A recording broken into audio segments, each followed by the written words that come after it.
మీ అభిరుచికి తగ్గ సరికొత్త డిజైన్స్ తో వస్తుంది మర్రి గోల్డెన్ డైమండ్స్. ఏప్రిల్ 12న విక్టరీ వెంకటేష్ గారి చేతుల మీదుగా గొప్ప ప్రారంభం.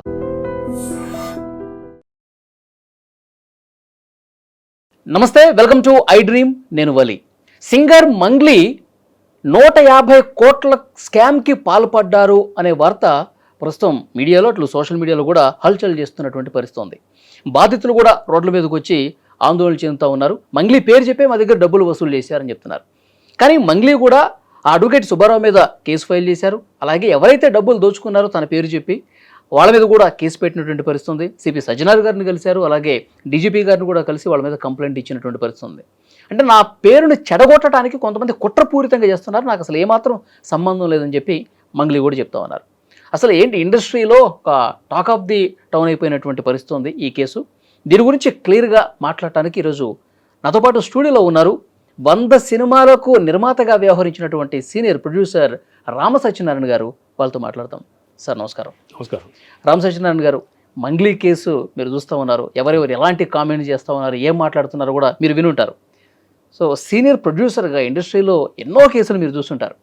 సింగర్ మంగ్లీ వివాదాన్ని ఎట్లా చూస్తారు సార్ మీరు? అంటే దీంట్లో ఎవరైనా కేసు పెట్టినప్పుడు వాళ్ళు పరారైపోవటం, ఎస్కేప్ అవ్వడం చేస్తారండి. కానీ ఆ అమ్మాయి ధైర్యంగా వచ్చి ఆ అమ్మాయి ఎదురు కేసు పెడుతుంది, నా మీద ఇలాగా అభియోగం చేస్తున్నారని. నాకేం సంబంధం లేదు, మా తమ్ముడు అని చెప్పేసి ఎవరో నోట్లు లెక్కట్టేవాడు మా తమ్ముడిని చూపిస్తున్నారు, కాదు అసలు తమ్ముడు ఇతనని చెప్పి తీసుకొచ్చి చూపిస్తున్నారు. ఆ అమ్మాయి చాలా వివరణ ఇచ్చారు. ఇది అన్ని ఛానల్స్ కూడా ఇచ్చారు. ఆవిడ భయపడి ఏం పారిపోవట్లేదు, ఎక్కడికి వెళ్ళలేదు. అలాగే అన్ని ఛానల్స్ ఇంటర్వ్యూ చూస్తున్నానండి. నేనైతే ఆ అమ్మాయి ఈ పని చేసిందని నేను నమ్మట్లా. ఈ అమ్మాయి పేరు చెప్పుకుని ఎవరో మోసం చేసి ఉండొచ్చు, దానికి ఈ అమ్మాయి బాధ్యురాలు కాదు. రెండోది ఏంటంటే ఈ అమ్మాయితో ఎవరో నా డబ్బు ట్రాన్సాక్షన్ కానీ ఇంకోటి కానీ చేయలేదు. అది మన మీడియా ద్వారా మీరు చూపించే వీడియోల ద్వారా తెలిసిన విషయం ఏంటంటే డెఫినెట్గా ఈ అమ్మాయికి ఎవరు డబ్బులు ఇవ్వలేదు, ఈ అమ్మాయి ఎవరి డబ్బులు తీసుకోలేదు. కాబట్టి ఈ అమ్మాయి నా కేసులు ఇరికించడం కరెక్ట్ కాదు. రెండోది ఏంటంటే ఆ అమ్మాయి ఈవేళ ఒక స్టేజ్ ప్రోగ్రామ్ చేసి 10-15 లక్షలు తీసుకునే రేంజ్లో ఉన్న అమ్మాయి, తెలంగాణ అమ్మాయి, కష్టపడి పైకి వచ్చిన అమ్మాయి, మనందరికీ తెలిసిన విషయం. కాబట్టి ఏ ప్రోగ్రామ్ చేసినా సరే ఆవిడ చాలా సాక్రిఫైస్గా చేస్తుంది అమ్మాయి. అటువంటి అమ్మాయి ఇలాంటి వాటిలో పాల్పడిందని నేను నమ్మట్లేదు, నేను ఖండిస్తున్నా దాన్ని. ఇకపోతే సుబ్బారావు గారు మీరు చెప్పారు కదా, అడ్వకేట్ గారు, ఆయన ప్రయోగాలన్నీ ఆయన చేస్తున్నారు. అయితే ఈ అమ్మాయి కూడా డైరెక్ట్గా వాళ్ళ మీద కంప్లైంట్ ఇచ్చింది. ఎవరైనా తప్పు చేసిన వాళ్ళు అయితే తప్పించి పారిపోతుంటారు, లేకపోతే ఇలిగేషన్ పెడుతుంటారు, కానీ అమ్మాయి అలా చేయట్లేదు. కాబట్టి ఈ ఇచ్చిన మీడియా వల్ల ఇన్ఫర్మేషన్ బట్టే నేను చెప్పేది ఏంటంటే ఖచ్చితంగా అమ్మాయి కేసులో సంబంధం ఉండదని నా అభిప్రాయం. అంటే సార్, బాధితులు మంగ్లీ పేరు చెప్పి డబ్బులు వసూలు చేశారు. ఒకసారి మంగ్లీ వాళ్ళ ఇంటికి కూడా తీసుకుపోయారు, అక్కడ కూడా చిన్న పార్టీ ఏదో జరిగింది, ఇవన్నీ చెప్తా ఉన్నారు. ఆ రోజు సెల్ఫీ కారణం కూడా చెప్పింది అమ్మాయి. అక్కడ మేము ఆ ఊళ్ళో మిర్యాలగూడలో ఏదో ఫంక్షన్కి వెళ్ళాను నేను.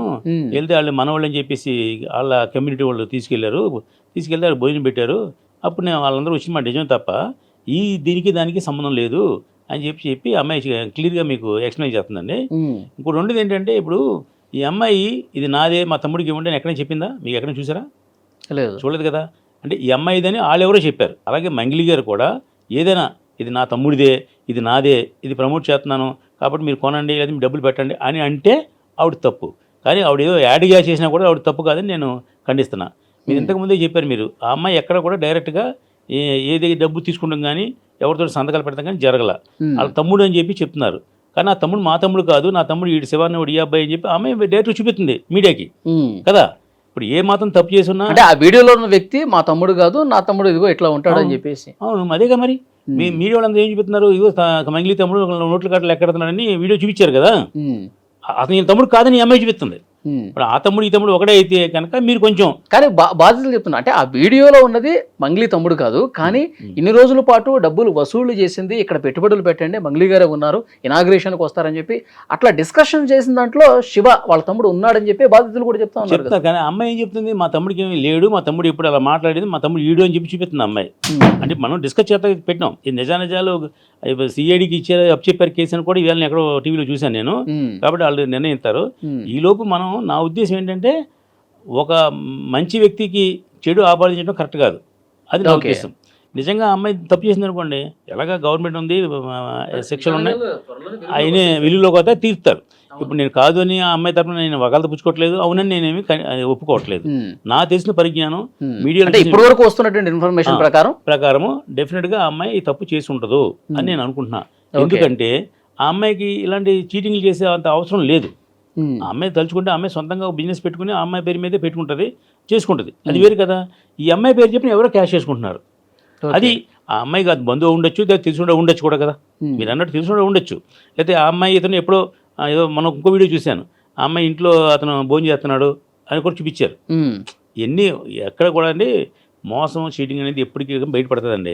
ఒక 2 రోజులు 3 రోజులు తప్పించుకోవచ్చు తప్ప తప్పించుకోవడం ఎవరి వల్ల సాధ్యం కాదు. ఈవేళ ఉన్న టెక్నాలజీ ప్రకారం ఏ మనిషి ఎక్కడున్నాడో 5 నిమిషాలు ట్రేస్ చేస్తున్నారు కదా. అలాంటప్పుడు డెఫినెట్గా దొరుకుతారు. అయితే ఈ అమ్మాయి నేను ఎందుకు నమ్ముతున్నాను అంటే అంత డెలిబరేట్గా వచ్చి అమ్మాయి చెప్పదు, అవాయిడ్ చేయడము లేదంటే ఇలా చేస్తారు తప్ప. ఆ అమ్మాయి పోలీస్ స్టేషన్కి వెళ్ళి నన్ను అన్యాయంగా నన్ను ఇరికెత్తారు, నన్ను ఆమె నిందలేస్తున్నారు, నా పరుగు పోతుంది అని అమ్మాయి ఫీల్ అవుతుంది. దాన్ని బట్టి చూస్తే నేను నిర్ధారణ చెప్తున్నా. ఓకే, అయితే అడ్వకేట్ సుబ్బారావు మీద ఆమె కంప్లైంట్ చేసింది. అయితే ఎవరైతే ఆమె పేరు చెప్పుకొని డబ్బులు వసూలు చేశారో వాళ్ళ మీద మొన్నటి వరకు అంటే నిన్న డీజీపీ గారిని కలిసే వరకు కూడా కంప్లైంట్ చేయలేదంట. అసలు నీ పేరు వాడుకుంది వాళ్ళు, నీ పేరు చెప్పి లక్షల కోట్లు వసూలు చేసింది వాళ్ళు, నీ కోపం వాళ్ళ మీద ఉండాలి కానీ నా మీద ఎందుకు ఉంది?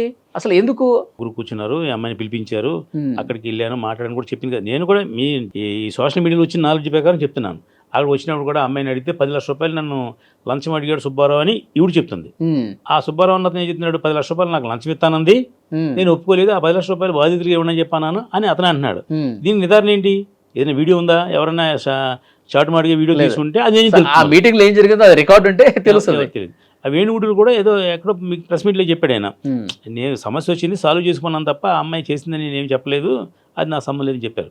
ఇప్పుడు ఏదైనా మీరు కానీ నేను కానీ ఎవరు చూడలేదు సార్. సోషల్ మీడియాలో వచ్చేదాన్ని బట్టి మీరు క్వశ్చన్ అడిగినా నేను సమాధానం చెప్పిన 100% నా మనస్సాక్షి నా అనాలిసిస్ ఏంటంటే మంగిలిని అమ్మాయి అలా చేసి ఉండదు, అలా చీటింగ్ చేసి ఉండదు. సార్ మంగిలిని మీరు చాలా దగ్గరగా చూసుంటారు, కొన్ని సంవత్సరాలు చూసుంటారు. ఆమె ఎట్లా ఏ స్థాయి నుంచి ఎదిగింది, ఎంత సూపర్గా సక్సెస్ సాధించింది మీ కళ్ళతో మీరు చూసుంటారు కదా.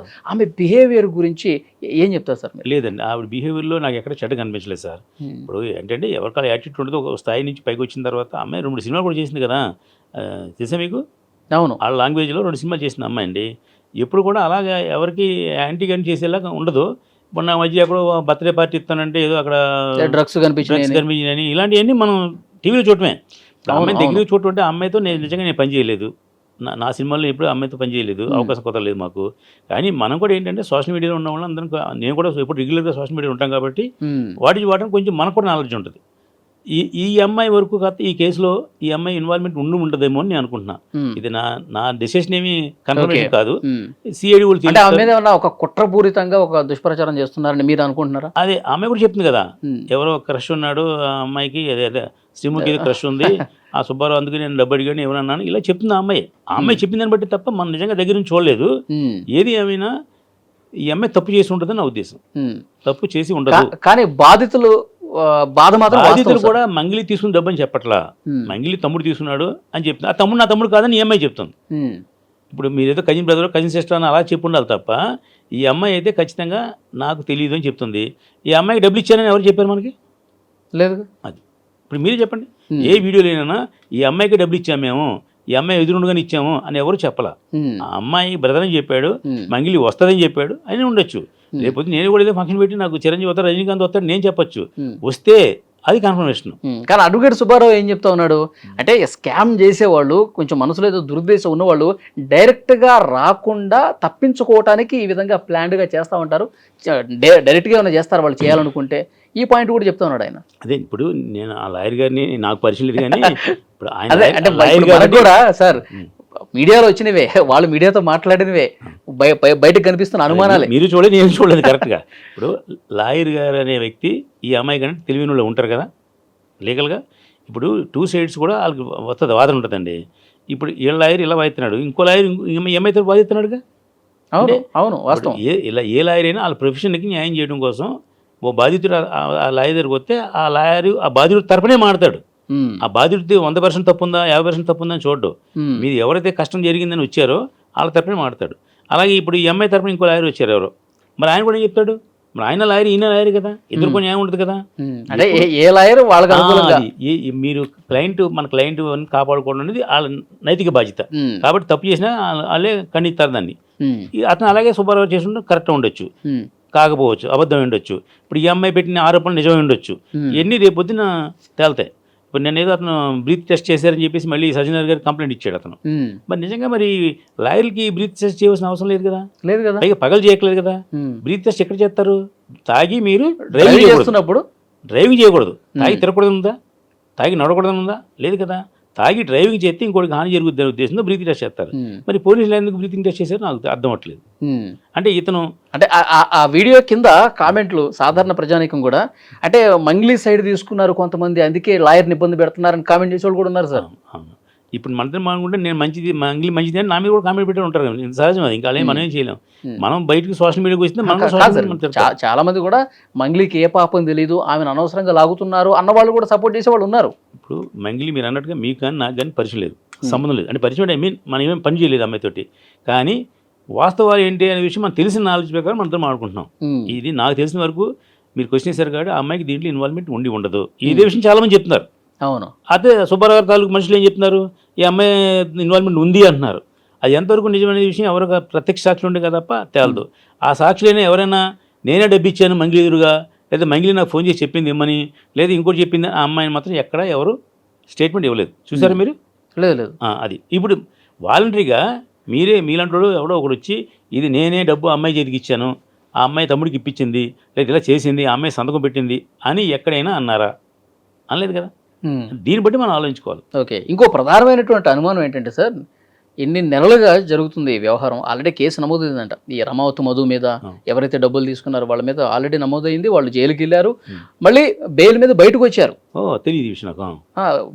బయటకు వచ్చారు. బయటకు వచ్చిన తర్వాత ఇక బాధితులు మా డబ్బులు మాకు రాక ఇక రోడ్డు మీదకి వచ్చేసి సుబ్బారావు అని అడ్వకేట్ని అప్రోచ్ అయితే ఇది ఇప్పుడు వెలుగులోకి వచ్చింది. వాళ్ళు ఏం చెప్తా ఉన్నారు, మంగ్లీ పేరు చెప్తే ఈయన మంగ్లీకి ఫోన్ చేశాడు, అమ్మా ఇప్పుడు అసలు నీ మీద ఎలాంటి ఎలిగేషన్స్ లేవు గతంలో కూడా, ఇప్పుడు నీ పేరు తీసుకొస్తా ఉన్నారు, అందుకే నేను ఫోన్ చేశానంటే నాకేం సంబంధం లేదండి, వాళ్ళు ఏదో కావాలని దుష్ప్రచారం చేస్తున్నారంటే అయిపోయేది. కానీ ఆమె రివర్స్ అటాక్ చేసి అసలు నీకేంటి సంబంధం, అసలు ఎవడు నువ్వు అవమానపరిస్తే ఆయన ఇప్పుడు మీడియాకి వెళ్ళాడట. ఇది ఆయన చెప్పింది. అదే మనం దాంట్లో చూసే. అయితే ఇప్పుడు ఏమంటే ఎవరో ఒకరు ఫోన్ చేసి మీకు బ్లాక్మెయిల్ చేస్తుంటే వీళ్ళందరికీ సంబంధం చెప్పాల్సిన అవసరం లేదు కదా. అతను జెన్యున్గా లాయర్ సుబ్బారావుని ఎలా తీసి మీకు ఎవరో ఒకటి ఫ్రాడ్గా చేయొచ్చు కదా. ఇప్పుడు నాకు పొద్దున్న ఫోన్ వచ్చింది, మీ మోటార్ సైకిల్ మీ కార్ డ్రైవింగ్ చేస్తున్నారు బెంగళూరులో, దానికి ఏదో వైలేషన్ ఉందని అంటున్నాడు ఎవడో. అసలు జనవరి 2వ తారీఖున నేను హైదరాబాద్లో ఉన్నాను, అది బెంగళూరులో ఏంటి అంటే ఎన్ని ఫ్రాడ్ కాల్స్ మీకు చెప్తున్నారు, ఈ మధ్య చూస్తున్నారు కదా, స్కామ్లు ఫ్రాడ్ కాల్స్ బోర్డు ఉంటాయి కదా. అలా అనుకుని అమ్మాయి ర్యాష్గా చెప్పుంటుంది. ఇప్పుడు జనరల్గా ఆ రేంజ్ అమ్మాయి ఫోన్లు అందరి ఫోన్లు ఎత్తదు, తెలిసిన నెంబర్లు కానీ లేదా మీడియా నెంబర్లు ఎత్తుతుంది తప్ప అందరి నెంబర్లు ఎత్తదు అమ్మాయి. దీంట్లో అంటే ఈయన కాల్ ఫ్రాడ్ కాల్ అని అనుకోవడానికి లేదు సార్. ఎందుకంటే మ్యూజిక్ డైరెక్టర్ కార్తీక్ అనే వ్యక్తి సుబ్బారావుకి ఫ్రెండు, మంగ్లీకి ఫ్రెండు. ఈ కార్తీక్ అనే వ్యక్తి అసలు ఏంటి ఈ విషయం ఫస్ట్ కార్తీక్కి చెప్పినప్పుడు, నా ఫ్రెండే సుబ్బారావు, సరే ఇట్లా అంటున్నాడు, నీ పేరు మీద చాలా మంది డబ్బులు వసూలు చేశారంటే ఒకసారి కలపనా అంటే, అప్పుడు కలుపు నేను మాట్లాడతానంటే కాన్ఫరెన్స్ కాల్ అట్లా తెలిసే మాట్లాడింది. అందుకే ఎత్తింది అన్నమాట, తెలిసి ఎత్తింది కాబట్టి. అంటే నేను చెప్పింది ఫ్రాడ్ కాల్ అంటే వేరే కాల్స్ అయితే చెప్తాను. ఇప్పుడు మీరు చెప్పినప్పుడు మ్యూజిక్ డైరెక్టర్ కార్తీక్ ద్వారా కలిసి ఉంటే మాడితే అది అమ్మాయి నీకు చెప్పాల్సిన అవసరం లేదని చెప్పి సంబంధం చెప్పింది. అది న్యాయం ఏంటంటే ఓ లాయర్ ఫోన్ చేసినా పోలీసు ఫోన్ చేసి మనం పొలైట్గా సంబంధం చెప్పాలి. అంటే తప్పైనా రైట్ అయినా చెప్పి పొలైట్ ఏమని చెప్పి నా సంబంధం లేదనే విషయం చెప్పచ్చు. ఆ అమ్మాయి ఆయన్ని లాయర్ గారిని ఏదో అంటుంది అంటున్నారుగా, అది ఏదో కరెక్ట్ కాదు, న్యాయం కాదు అది. మామూలుగా అయితే మీరు అన్నట్టు అన్నోన్ కాల్స్ మేము ఎత్తక్కలేదు, ఇతర సమాధానం చెప్పక్కలేదండి. ఇప్పుడు మీరు చెప్పిన మ్యూజిక్ డైరెక్టర్ గారు కాన్ఫరెన్స్ కలిపారు కాబట్టి అమ్మాయి పొలైట్గానే సమాధానం చెప్పాలి. వివరాలు బయటకు వచ్చే వరకు ఏది కరెక్ట్ ఏది రాంగ్ అనేది విచారణలో తెలుస్తుంది సార్. ఇంకా ఇప్పటికీ సినిమా ఏం పూర్తి కాలేదు, పోలీసులు ఇన్వెస్టిగేట్ చేస్తారు. అదే ఫైనల్ టచ్ వాళ్ళు ఎత్తారులేండి. నిజం ఏమంటే ఇది ఈ అమ్మాయి కనుక ఇన్వాల్వ్మెంట్ ఉంటే ఏ పరిస్థితులను వదలరండి సార్. ఇప్పుడు మంగ్లీ గారు కూడా ఆమె అన్ని మీడియాలకు వెళ్ళి నాదేం తప్పు లేదు అని కళ్ళని పెట్టుకున్నా ఆమె అన్యాయం చేసినా న్యాయం అయిపోతుందని చెప్పి ఎవరు మాట్లాడరు. ఒకవేళ ఆమె తప్పు లేకపోయినా ఆమెని బద్నాం చేసేలా ఉంటే విషయం తర్వాత అయినా బయటకు వస్తుంది. ఈ అమ్మాయి కూడా అంది కదా, నేను రేపు పొద్దున్న తప్పు చేస్తే నన్ను శిక్షించండి, తప్పు చేయకపోతే మీరు మీడియా వాళ్ళందరూ కలిసి ఆ సుబ్బారావుని శిక్షించాలని చెప్పింది కూడా గుర్తుందా మీకు? ఇంకొక డౌట్ ఏంటంటే సార్, ఇప్పుడు ఇన్ని కోట్ల రూపాయలు వసూలు చేశారు, ఆ రమావత్ మధు అనేవాడు వాళ్ళతో కలిసి భోజనం చేస్తున్నటువంటి వీడియోలు కూడా ఉన్నాయి. మరి ఈ లోపల బ్యాక్గ్రౌండ్లో ఇంత జరుగుతుంటే, ఇన్ని కోట్ల రూపాయలు చేతులు మారుతుంటే, బాధితులు డబ్బు తీసుకెళ్ళి ఎక్కడో పెట్టుబడులు పెట్టేస్తే, మాయ చేసేస్తే కనీసం తెలియకపోవటం ఏంటి అంటే? కాదండి, ఇప్పుడు ఈ అమ్మాయి భోజనం చేసింది ఎప్పుడో ఉండొచ్చు, ఇది లేటెస్ట్ వీడియో అని చెప్పారు మీకు ఏదైనా. ఈ అమ్మాయిల ఇంట్లో భోజనం చేస్తున్న ఇతను ఎవరో మీరు చెప్పిన క్యాండిడేట్ వీళ్ళకి మంగిలి ఇంట్లో భోజనం చేస్తున్నాడు అని ఒక వీడియో చూపించారు మనకి. అదేమైనా అది ఏ రోజు చూపించారు? అది ఈ గొడవకు ముందా గొడవ వెనకాల? అంటే టైము డేటు లేదు కదా, అంటే ఇది మనం సదా డిస్కస్ చేసుకుంటున్నాం. అది ఎప్పుడో 3 సంవత్సరాల క్రితం అతను భోజనం చేసి ఉండొచ్చు ఇంట్లో, ఈ గొడవ జరిగింది సంవత్సరం క్రితం, ఇతను అరెస్ట్ చేసింది ఈ మధ్య కాలంలోని, ఇలా జరిగి ఉండొచ్చు. ఇది ఏది ఏమంటే ఇప్పుడు ఈవేళ కళ్ళతో చూసేది ఏది నిజం కాదు, అవునా కదా? మీకు ఏ వీళ్ళు వచ్చిన తర్వాత అంటే అది ఏ గురించి మాట్లాడలా, ఏదైనా వచ్చిన తర్వాత ఏది నిజం నమ్మడానికి వీల్లేదండి, సాక్ష్యం కాదు, అది కరెక్ట్ కాదండి. అది రకరకాల విన్యాసాలు జరుగుతున్నాయి ఈ మధ్య. అవును, అయితే మీరు చెప్పింది ఈ పాయింట్ సంబంధం చెప్పండి. ఆ వీడియో ఇప్పుడుదా పోలీసులే అది ప్రతిదానికి ఫోర్నిక్స్ లాగా ఉంటాయి కదండి, ఆ వీడియో ఎప్పుడు తీసారు కూడా చెప్పగలరు పోలీసులు. అలాగే ఏది ఏమైనా ఇప్పుడు ఒక పాపులర్ సింగర్ అమ్మాయి మంచి ఫామ్లో ఉంది, నెంబర్ 1. మొన్న గద్దర్ అవార్డ్స్లో కూడా అమ్మాయి బ్రహ్మాండమైన చేసింది. అవును, అంటే గవర్నమెంట్కి సంబంధించిన అమ్మాయి కదా, ఆ క్యాస్ట్ కానీ ఇంకోటి కానీ వాళ్ళని కొంచెం గవర్నమెంట్ వాళ్ళని అప్రూవ్ చేసేదే. మొన్న అనుకోకుండా దాంట్లో తగిలింది, ఏది పుట్టినరోజు రోజున ఏదో డ్రగ్స్ దొరికింది, అది దొరికిన ప్రూవ్ అయిన తర్వాత లేదు ఆ కేసు పూర్తి వివరాలు రాలా ఇంకా బయటికి. ఏం జరిగింది అది చాలా అవుతుంది సార్, అది చూసారు కదా, అది అలా ఉంది. ఇప్పుడు ఇది వచ్చింది కొత్తగా అభియోగం, అంటే అమ్మాయి టైం బాగోకపోతే ఎన్ని వచ్చి ఉంటాయి తప్ప. మొన్న ఏదో బూతుపాటు కూడా వైరల్ అయ్యి అది కూడా తెలిసిన ఇబ్బంది అయింది కదా. ఇప్పుడు ఈ బూతుపాట అనే అమ్మాయి తెలిసి పడిందంటారా? ఏదో ఫస్ట్ ఏదో ట్రాక్ పాడాను, జస్ట్ వాళ్ళు చెక్ చేసుకోవడానికి పాడాను, దాని అట్లా బాగుంది కదా అని ఉంచేశారంట. అదే ఎన్ని అలా జరుగుతుంటాయండి, దానికి ఏమీ లేదండి. ఇది పూర్వం అయితే ఎథిక్స్ ఉండేయండి, ఇప్పుడు ఏది లేదు, ఏమి జరగట్లేదు, అంత కమర్షియలైజ్ అయిపోయింది, అంత కమర్షియల్ అయిపోయింది. ఇప్పుడు ఇంకా ముందు ముందు చాలా విషయాలు వస్తాయి బయటకండి, అంటే ఈ విషయం గురించి కాదు, మీద వాళ్ళకి వచ్చింది. ఓకే, ఏది ఏమైనా నాకు తెలిసి గవర్నమెంట్ ఇన్వాల్వ్ అయింది కాబట్టి సిఐడి వాళ్ళు ఎవరు ఇన్వాల్వ్ అయ్యని చెప్పారు, 100% తేల్చేస్తారు. 2 రోజులు లేట్ అయినా కానీ ఈ అమ్మాయి మాత్రం డైరెక్ట్గా ఏం చెప్పింది, నేను తప్పు చేస్తే ఏ సెక్షన్ రెడీ, మరి అతను తప్పు చేస్తే మీరు ఏం చేస్తారు నాకు అని కూడా అమ్మాయి అడుగుతుంది. నా డ్యామేజ్ అంత జరిగింది కదా, నాకు నష్టం జరిగింది కదా, ఇదంతా అన్పాపులర్ చేశారు కదా నన్ను ఏంటని అమ్మాయి అడుగుతుంది. అది కూడా మనం ఎదురు చూద్దామండి దాని గురించి. చూద్దాం సార్, పోలీసులు ఇన్వెస్టిగేషన్ చాలా సీరియస్గానే స్టార్ట్ చేసినట్టుగా తెలుస్తోంది. వాస్తవాలు త్వరలోనే బయటకు వస్తాయి. పని తగిలింది తర్వాత వాస్తవాలు బయటకు వచ్చాక మళ్ళీ ఒకసారి మనం వీడియో చేద్దాం sir. Thank you very much. నమస్కారం. And for more videos, Please subscribe to iDream. Please subscribe to iDream. Please subscribe iDream. And please subscribe to iDream. For more videos, subscribe to iDream. please like, share and subscribe to the channel. Congratulations, iDream. Subscribe to iDream. Subscribe to iDream. So subscribe to iDream Media. iDream ki iDream team andarki huge congratulations. Please subscribe iDream Media. Please subscribe to iDream. Subscribe iDream. Please subscribe to iDream. iDream అంటే నా కళల ఛానల్ను subscribe చేసుకున్న నోరు తిరుగుతలేదు, మీరైతే గంట గుర్తు కొట్టండి. For more such videos, please subscribe to iDream. Subscribe to iDream. Please subscribe to iDream. Please subscribe iDream Media. Please do subscribe to iDream. Please subscribe to iDream Media. For best entertainment and information, please subscribe iDream. And don't forget to subscribe to iDream.